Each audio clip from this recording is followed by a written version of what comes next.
బాబయ్య ఎంత కావాలి? 3 రోజులుగా ఏం తినలేదు తాగలేదు. ఒక 100 రూపాయలు ఉంటే దానం చేయి బాబయ్య. ఓ అవునా, ఈ 1000 తీసుకో, ఖర్చులుకుంటది. అబ్బా ఏమి దానగుణమయ్యా, నీ దానగుణం నీ మొహం చూస్తుంటే నీకు ఒకటి ఇవ్వాలనుంది.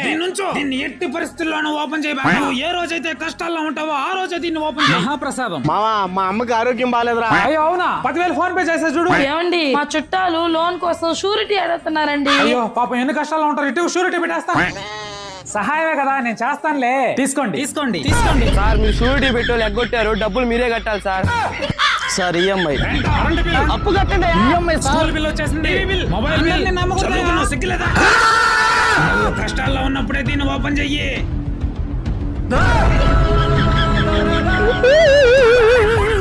స్వామి నువ్వు ఇంత కరెక్ట్ గా ఎలా చెప్పగలిగావు స్వామి? ఒకటి చెప్తా ఈయన, అతిగా తాగేవాడైనా కొంచెం ప్రశాంతంగా ఉంటాడేమో కానీ అతిగా జాలి గుణం గలవాడు బాగుపడినట్టు చరిత్రలో లేదు. ఇక చెప్తున్నా, అతి జాలి గుణం వద్దు. అర్థమైంది స్వామి.